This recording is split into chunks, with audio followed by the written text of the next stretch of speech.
Bienvenidos a esta plática que ha tenido a bien concedernos el doctor Rodrigo Muñoz Grisales.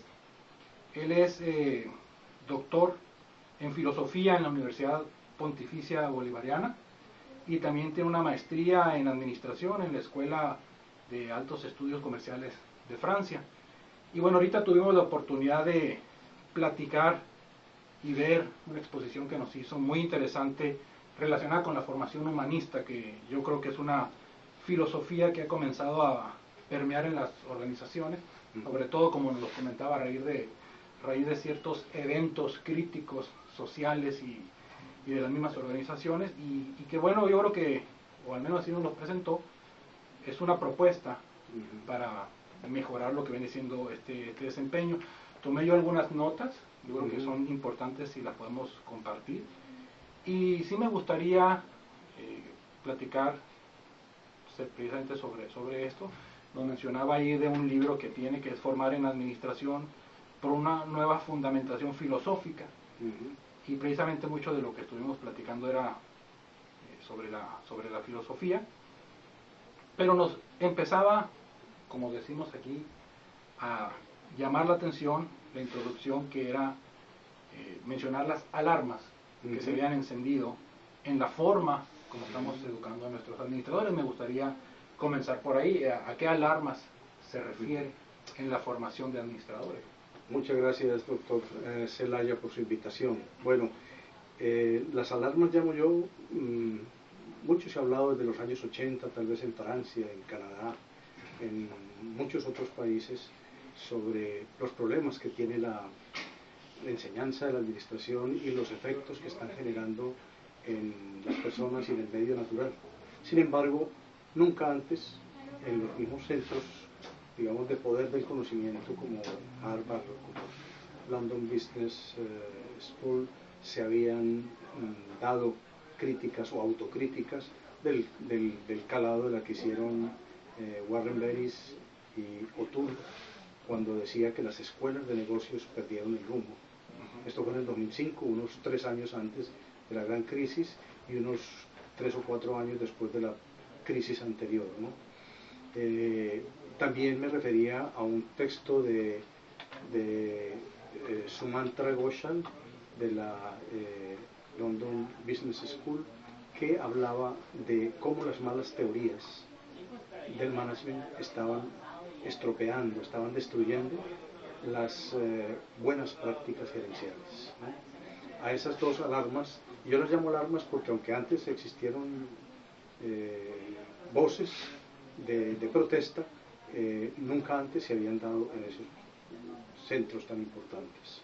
Sí, y lo comentaba usted precisamente en esta exposición, cómo es que las alarmas se prenden a raíz de los resultados adversos, ya no nomás a las mismas organizaciones, sino incluso a la sociedad, que empiezan a hacer que se piense en lo que se está haciendo como parte de los resultados. Y nos mencionaba ahí unos dilemas en la educación que yo creo que no son privativos de la formación del administrador, sino yo creo que está permeando en todos los demás procesos, y que tiene que ver con un dilema entre la universalización contra la pérdida de profundidad.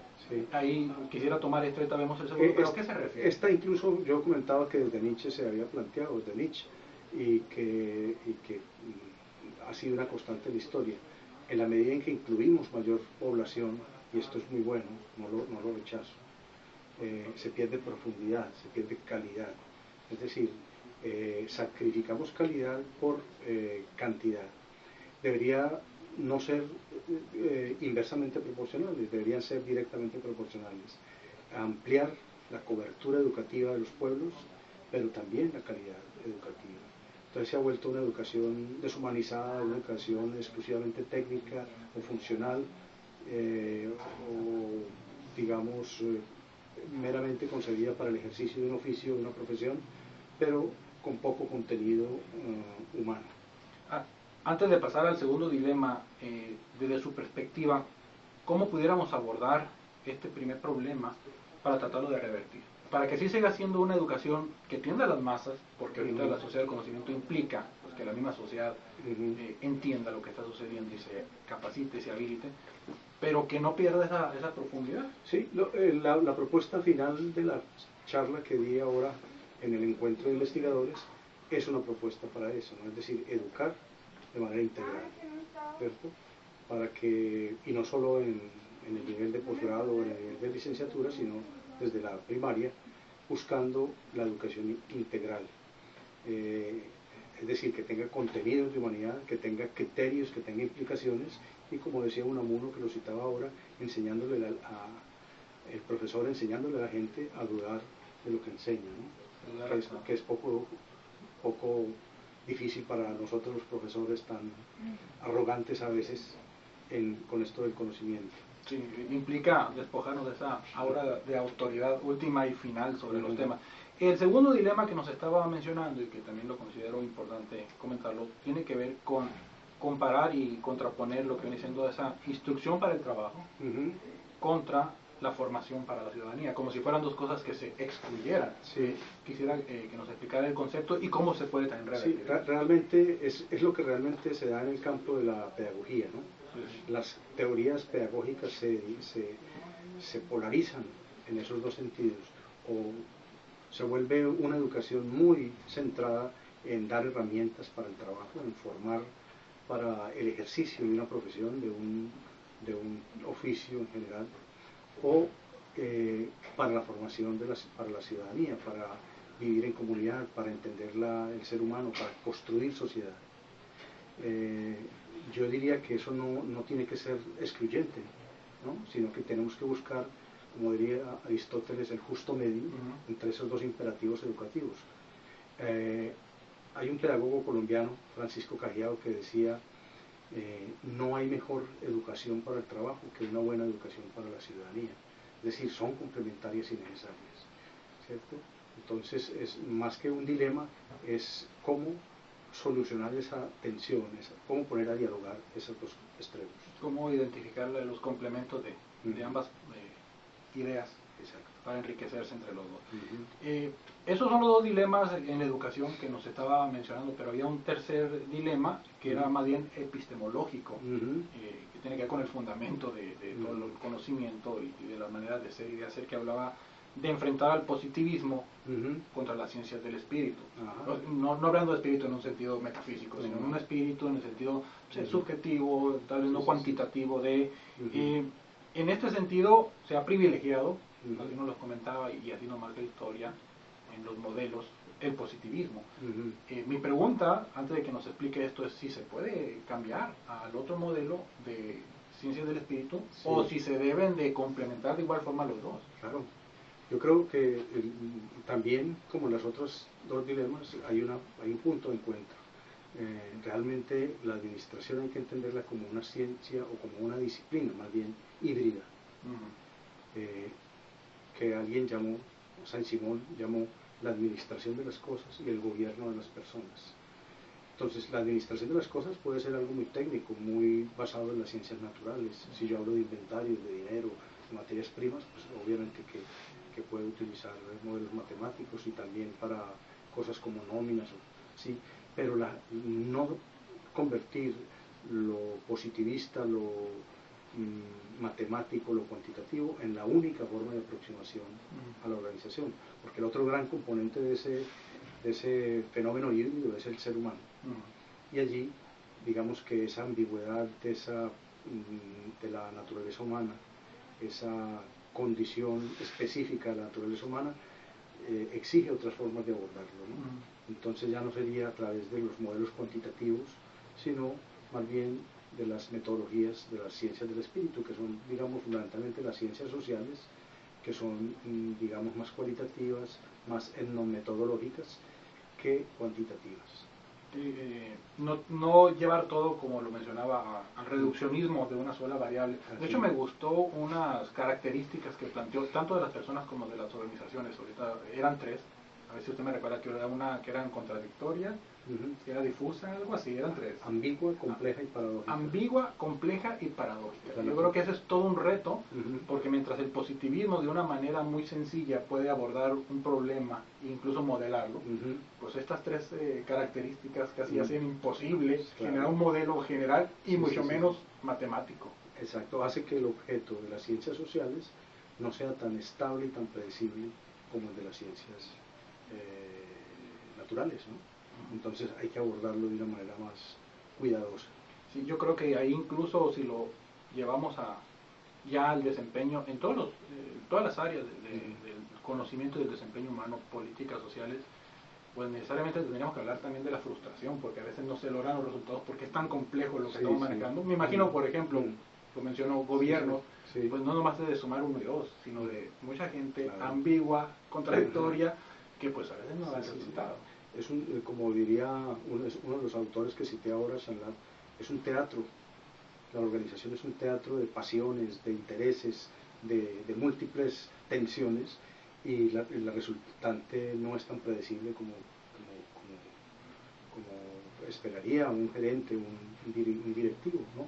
Alguien decía que no hay ningún plan de batalla que resista al encuentro con el enemigo. Es decir, por más que usted se fije unas metas, planee unas cosas, de todos modos la realidad va a ser más compleja, muy cambiante, muy dinámica, y hace que los resultados sean diferentes, ¿no? Sí, parafraseando eso que dice, pues podríamos decir que no hay plan de batalla que pueda enfrentar la realidad, porque la realidad es compleja, multidimensional, multivariable y demás, ¿no? Pero bueno, es una aproximación a través de este enfoque que busca integrar.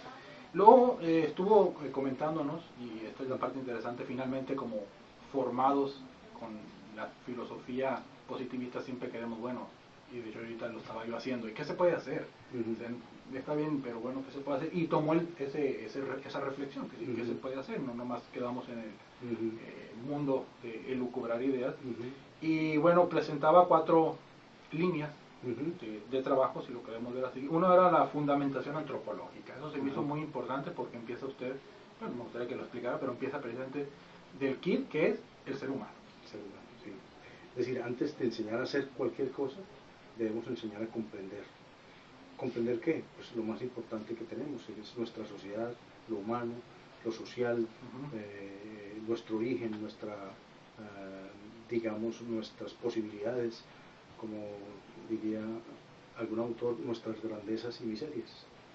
Ahí, bueno, no hice la pregunta, ahorita la hago. Esta fundamentación antropológica, esto que busca responder, ¿qué es el ser humano? Lo ve desde todos los puntos de vista, me refiero biológico, sociológico, incluso tal vez espiritual, o se enfoca sobre algún tema. No, recuerde, en esa doble dimensión filogenética y ontogenética, es decir, desde la perspectiva de la especie y de la perspectiva del individuo, en todas las dimensiones posibles, la dimensión o desde las disciplinas que estudian el pasado humano, la neurología, el funcionamiento de su cerebro. Mira que con solo entender el cerebro humano ya entendemos la imposibilidad de, digamos, someterlo de una manera rigurosa a una norma, ¿cierto? Porque cada cerebro es una forma única de vivir en el mundo, de absorber un mundo y formar una concepción del mundo. Obviamente que insertado en una cultura que comparte patrones y cosas, pero cada individuo es único, con preferencias, intereses, etc. Entonces, esa dimensión, la dimensión biológica, la dimensión neurológica, la dimensión del lenguaje, la dimensión psicológica, la dimensión social, etc., todas esas las estudiamos en esta introducción a las ciencias humanas, que son los fundamentos antropológicos. Ese sería el primer que hacer, pero nos mencionamos un segundo que es también trabajar lo que es la formación integral, ahorita ya más o menos no lo dijo, y el currículum integral. Me gustaría ahondar un poco más de esto y por qué el término integral. Sí, integral porque digamos que recorre ese continuum total de formar para el trabajo, pero también para vivir en una sociedad, para vivir con el otro. Y para vivir con el otro hay que comprenderlo. Entonces, casi que podríamos decir, integrar los dos extremos de la pedagogía, el oficio y la ciudadanía. Yo lo diría en lo que he publicado, saber ser, pero también saber hacer. No brinques de uno a otro. Trabaja las dos. Ahí, por ejemplo, hay otra perspectiva que es la de René Bédard, que habla de 4 dimensiones en eso: la dimensión praxeológica, o sea, el hacer, la dimensión epistemológica, el saber, la dimensión axiológica, los valores, y la ontológica, el ser. O sea, es una especie de rombo donde las dimensiones más profundas están unidas al ser, y las más visibles, como a modo de un iceberg, sería lo praxeológico, la acción, pero detrás de eso están los valores, el saber, el ser, ¿no? Lo que se puede ver y lo que no se puede ver. Bueno, y nos mencionaba otro tercer aspecto que busca responder al qué hacer, que tiene que ver con pensar sobre la manera en la que se van a abordar los problemas, que si es a través de la administración o a través de la organización. Ahí nos ponía, bueno, administración y organización, aunque se hacía la pregunta versus o choque. Aquí, ¿cuál sería la respuesta? ¿Si es con las dos o es enfrentando las dos? Sí. Bueno, yo creo que, mira que a través de todas las cosas que hemos hablado, hay una postura dialéctica. Yo soy dialéctico en esas cosas, y lo que trato es de entender las tensiones que existen, y que todo en la vida humana y en la vida natural incluso es dialéctica, y vivimos en medio de tensiones, ¿sí? En conflictos. La idea no es suprimir las consecuencias del conflicto, la idea no es suprimir a uno de los dos extremos, la idea es ponerlos a dialogar, ¿cierto? Como lo hacemos en las empresas. Si los trabajadores que tienen unos intereses y los patrones que tienen otros intereses no dialogan, destruyen la empresa. Entonces ya no se usa suprimir los sindicatos, suprimirlas, porque la esencia de la empresa es un conflicto, entonces hay que vivir en él, hay que negociarlo, hay que estar dialogando. Igual acá, básicamente se trata de integrar esos dos polos: la administración como teoría pragmática, como teoría que busca el beneficio, con las dinámicas humanas que se viven en la organización y que pueden estar muchas veces en contra de esas intenciones de beneficio, de rentabilidad y eficiencia de la administración. Hay que ponerlas en diálogo, ¿cierto?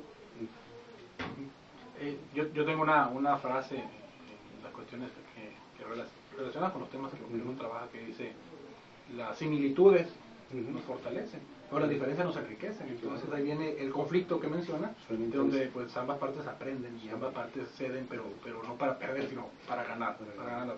Y el último punto sobre el qué hacer que buscaba responder precisamente esta pregunta tiene que ver con enseñar la complejidad. Precisamente pasar sin eliminar el paradigma positivista, pero viendo a los sistemas sociales y a la persona como entes muy complejos. ¿Hasta dónde podríamos llegar? Nuestra intención de abarcar esa complejidad que es extensa. Sí, pues es difícil, porque precisamente la administración se ha centrado en enseñar la simplicidad, es decir, la fórmula, la receta, el modelito más simple que nos ayude a gerenciar. Y eso nos cierra para la visión de lo complejo, ¿no? Entonces es difícil, porque nosotros, los maestros mismos, estamos formados bajo el paradigma de la simplicidad. Entonces yo creo que había que empezar en los doctorados, en donde se forman los maestros y los profesores y los teóricos y los investigadores, aprendan a detectar el mundo de manera compleja, a estudiar e investigar las organizaciones de manera compleja y el ser humano en la organización, para poder proyectar sobre el administrador esa visión de complejidad. Estas eran las 4 formas que nos proponía para responder el qué hacer, y esta última nos permite pasar al siguiente tema que también nos presentó, que es cómo educar para un mundo complejo. Y nos mencionaba ahí algunos puntos, los podemos mencionar. Uno era la racionalidad, y sí, vamos a irnos por el área instrumental o sustancial, pero bueno, ¿qué quiere decir esto? Sí, el problema de la racionalidad es básicamente el mismo de la complejidad, es decir, y el mismo de la dialógica de la educación para el trabajo y la ciudadanía. O enseñamos simplemente instrumentos, es decir, que todo es un medio para lograr un fin que no se pone en cuestión, o también tengo que pensar los fines para los que yo hago cosas. Entonces la racionalidad instrumental está ligada a los medios, pero la racionalidad sustancial está ligada a los fines. El hombre y la humanidad son fines en sí mismos, no recursos que eso es lo que la administración siempre ha hecho del ser humano, el recurso humano. Exactamente. Entonces hay que repensarlo desde una perspectiva de finalidad, ¿cierto? Entonces hay que conciliar esos dos extremos también. En la administración que me toca trabajar también esa área, me enfoco mucho, y de hecho tengo ya algunos trabajos hechos, no nomás en el qué, sino también llevar al por qué como un antecedente y un para qué como consecuencia, que empiece a pensarse, porque el qué es la inmediatez, a veces ni siquiera sabe uno por qué o para qué. Otro aspecto para educar para ese mundo complejo que nos mencionaba era la causalidad, no la casualidad, sino la causalidad, y que nos ponía si optamos por lo lineal o por lo recursivo. Sí, estamos acostumbrados en términos de la máquina. Sí. Nuestro modelo de pensamiento es la máquina misma. Usted pone en una máquina una materia prima y siempre sale por allí un producto X. Entonces estamos acostumbrados a pensar así, en términos de cuál es la causa que produce tal efecto. Resulta que nada en el mundo funciona así. Hay múltiples efectos de una sola causa y varias causas de un efecto. Incluso existe la posibilidad de que algún efecto de eso se vuelva contra esa causa y cambie totalmente la circunstancia, ¿no? Cuando los efectos secundarios, los efectos perversos terminan estropeando todo finalmente, entonces decimos que ya hay recursividad, ¿no? A veces las empresas dicen tengo que abordar este entorno que me ha vuelto amenazante, pero no cuento con las acciones que yo he hecho sobre el entorno históricamente de ahí hacia atrás para que ese entorno se vuelva amenazante. Para que responda de esa forma. Sí, porque es que realmente yo he contribuido, o esa empresa ha contribuido a que ese entorno sea muy amenazante, ¿cierto? Yo mismo he hecho, exacto. Entonces, los resultados no los veo como una acción mía del pasado, sino que es un ya y ahora que yo debo enfrentar, y resulta que es pura causalidad recursiva. Yo también estoy metido en la situación en la que yo fui causante de la situación en la que ahora estoy tratando de enfrentar con una mentalidad lineal. Soy parte del problema, pero también puedo ser parte de la solución. Sí. Y también lo mencionaba como tercer elemento para educar para un mundo complejo, abordarlo desde un punto de vista interdisciplinario o encerrarnos en una sola disciplina, que tiene que ver con la misma complejidad. Exacto. Entonces en esa propuesta curricular que hacemos allí en la conferencia, es cómo integrar otras disciplinas a la comprensión del humano, del contexto, de las raíces del conocimiento, del saber hacer, ¿no? Y al conocimiento de la organización, para que seamos no expertos de un tema, ¿cierto?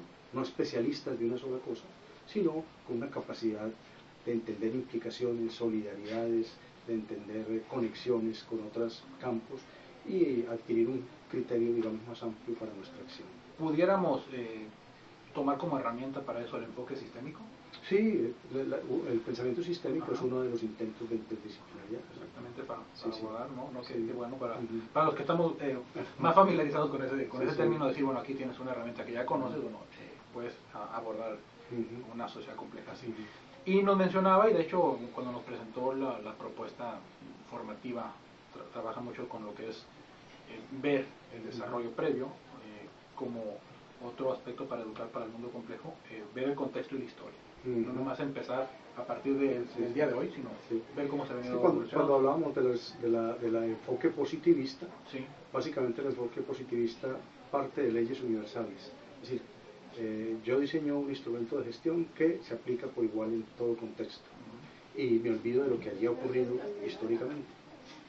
Entonces, lo que salgo es violentando las formas de ser de esa organización, lo que ha construido por muchos años, para de pronto cambiarnos a un nuevo modelo de gestión.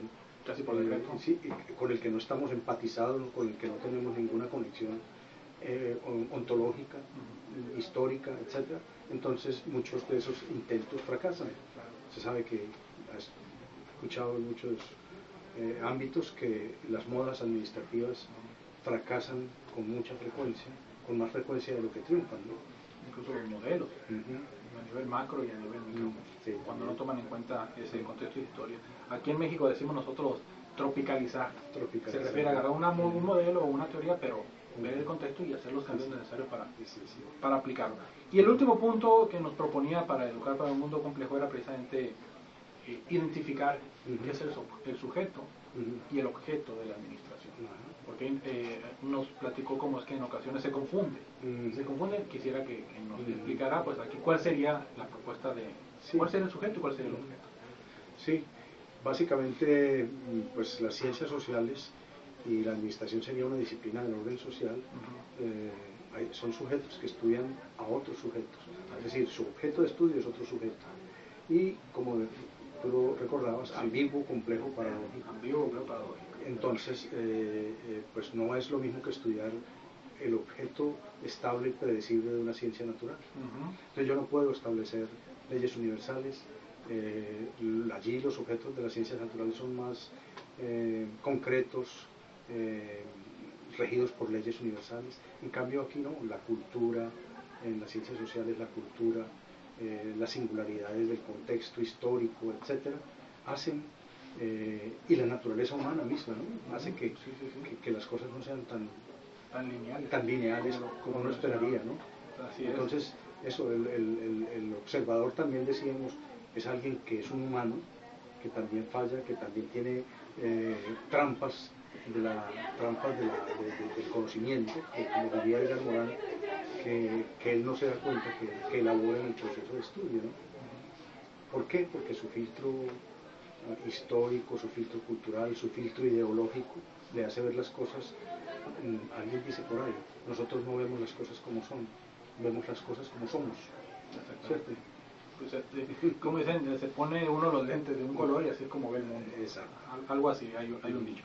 Y bueno, muy interesante realmente, yo creo que se puede hablar mucho de esto, pero sí, para concluir, nos manejaba al final 4 relaciones fundamentales que tenemos que considerar y que podemos también retomar para el efecto de ese educar para un mundo complejo, de ese qué hacer con los dilemas que ya hemos hablado. Y esas 4 relaciones, la primera era la relación consigo mismo.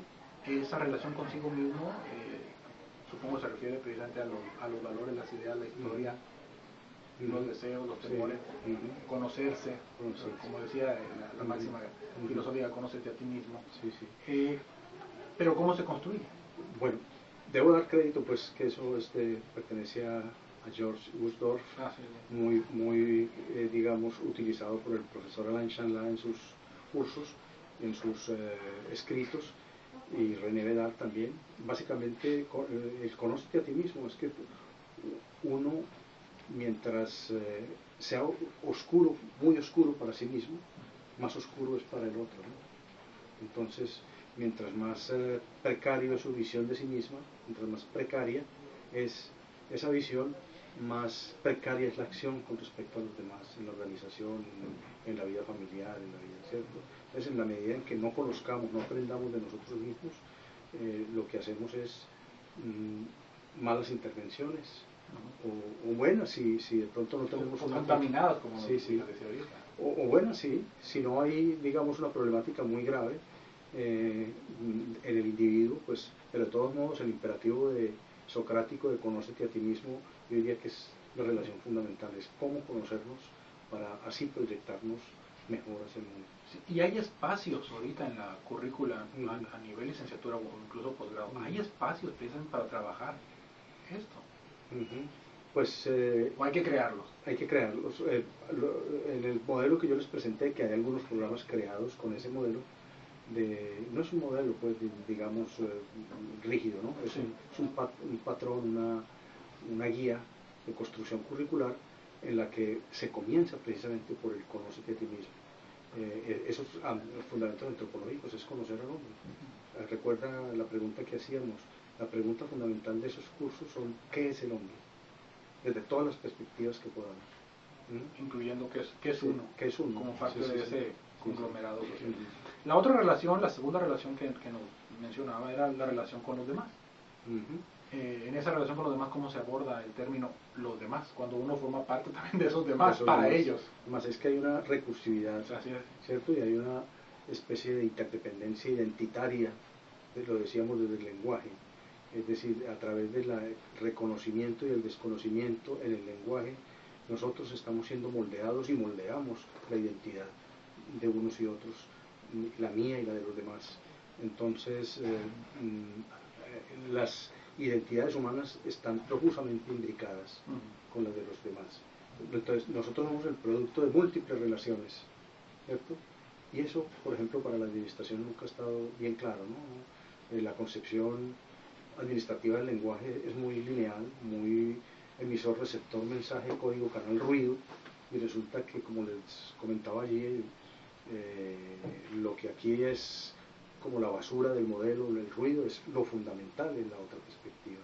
El hombre es ruido, porque precisamente cada uno en su identidad es un generador de conflicto, es un conflicto para sí mismo, ¿no? Uno siempre, por ejemplo, está entre razón y emoción, entre atrapado entre decisiones adversas o contrarias, y igual si uno es un problema para sí mismo, un conflicto interno, ¿cómo no lo será con los otros, ¿no? Entonces, el ruido es la constante, ¿cierto? El equívoco. Por eso la hermenéutica ha tomado tanta importancia, porque precisamente parte de que el mundo, la constante es más el equívoco que la certeza, ¿cierto? Del mundo humano, ¿no? Así es. Y el tercer elemento de estas relaciones fundamentales que nos mencionaba era la relación con la naturaleza. Pero bueno, yo supongo que ahí la naturaleza pues ya excluye a la sociedad, porque ya la vimos en el segundo punto. Además, ¿esta naturaleza qué viene siendo? Sí, o la llama la relación con la naturaleza o la relación con las cosas, como la diría Foucault, ¿no? También.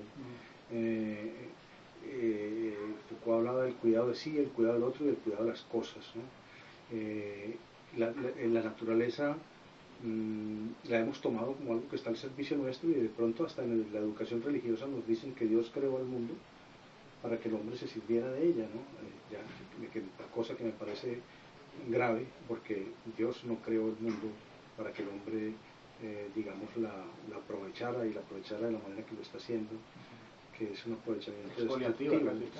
Exacto.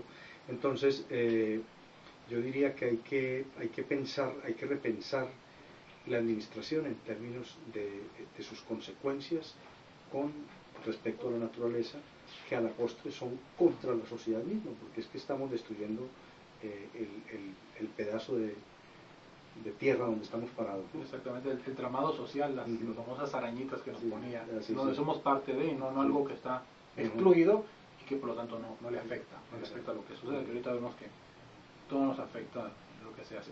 Y la última relación que nos estaba presentando era la relación con la trascendencia. Me gustó el término, quisiera que ahorita nos aclarara el término, y luego cómo se aborda esta relación con esa trascendencia. La trascendencia es la relación con lo sagrado, el hombre es consustancialmente, digamos, a su ser, su preocupación por su origen, por sus postrimerías, por su suerte. ¿De dónde soy y de dónde voy? ¿Para dónde voy? Eso no, pues podemos ser ateos completamente, pero no podemos, como educadores o como investigadores, sustraernos a esa característica fundamental del humano. El hombre es un ser, digamos, temeroso de lo desconocido, angustiado por lo desconocido, crea dioses para que lo creen, para darse un poco sentido. Para dar sentido, exacto. Como decíamos allá, lo fundamental de la ciencia social es el sentido, ¿cierto? Porque si no se sentiría algo perdido. No se consuela con ser un simple animal que está en la tierra y no ser el preferido de Dios, por ejemplo, ¿no? o el elegido. Entonces, todo eso hay que considerarlo como en la concepción o en el conocimiento del humano para adquirir el criterio. Yo no puedo, por ejemplo, irrespetar las creencias de las personas en un medio organizacional, o imponer otras, o imponer las mías, o ridiculizar, ¿cierto? No, hay que contar con eso y entender, por ejemplo, cuando mi organización está en varias culturas, el sentido de lo religioso, de lo trascendental allí, ¿cuál es? Porque también afecta mi forma de gerenciar en esos diferentes contextos culturales y religiosos y ideológicos. Pues el tema da para mucho. Realmente, como se ha mencionado, yo creo que aquí el hilo conductor es esa complejidad. No quisiera que quienes nos escuchen en su momento se vayan con la idea de que todo es tan complejo y por lo tanto impredecible que casi no se puede abordar, me gustaría que cerráramos y nos dijera cómo podemos abordar precisamente un ente como las personas y un ente como la sociedad, incluyendo las organizaciones, que son tan complejas y que reúnen las características que ahorita nos había comentado de ambigüedad, de ser incongruentes y demás, para finalmente pues, llegar a algún fin. Si no queremos ponerle un resultado, pero llegar a alguna parte. Y yo me estaba ahorita imaginando que nos dan un barco como los trireme, con cientos de remos, pero una sola persona. Así me imagino quien aborda un tema complejo, que dicen es multivariable, y es multidimensional, y es multifact. Pues el otro dice, ¿puedo hacer algo con esto?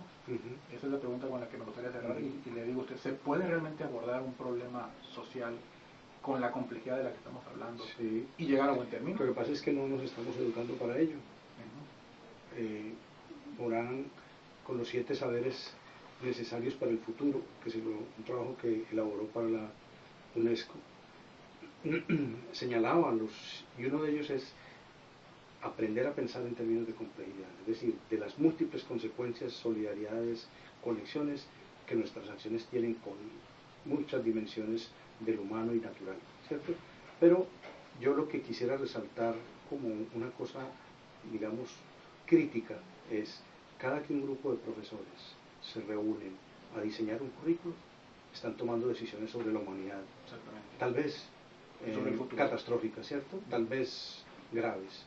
Cada que una universidad americana, europea, colombiana, mexicana saca un programa al aire, a la oferta, está tomando una decisión sobre la humanidad. Y yo me atrevería a decir, sin la clara conciencia de eso, de los efectos que puede tener sobre el mundo un programa académico, ¿cierto? Entonces yo diría que es un punto crítico, un punto grave de todo esto. El problema está en cómo educamos a las personas, y eso parte de nosotros los profesores cuando diseñamos qué es lo que le vamos a enseñar, con qué criterios, con qué mentalidad, con qué racionalidad, con qué concepto de causalidad, etcétera, vamos a enseñar. Y yo iría todavía más allá y señalaría pues que incluso a nivel individual como docente o como investigador, me da la impresión de que incluso cada que publicamos algo, un artículo incluso, aunque lo hagamos nosotros, tal vez no con la trascendencia de un posgrado, pues ya estamos afectando a ese mundo y a ese futuro, y nosotros como parte de ello. Pero bueno, realmente muy buenos temas para reflexionar, desde mi punto de vista muy personal, y ahorita lo comentábamos antes de iniciar que he manejado esto, creo que son pertinentes, que son necesarios, incluso ahorita con la crisis que estamos experimentando, y que tienen un referente de resolución en abordarlas de una manera humanista, completa, compleja e integral. Y bueno, no me queda nada más que agradecer al doctor Rodrigo Muñoz Grisales por esta entrevista, y pues vamos a seguir en contacto, vamos a seguir dando seguimiento a los trabajos, y por la relación con la universidad pues esperamos poder tener más información y más participación en el mundo que queremos crear. Muchas gracias. Muy gentil, doctor Zelaya, muchas gracias por su invitación. Gracias.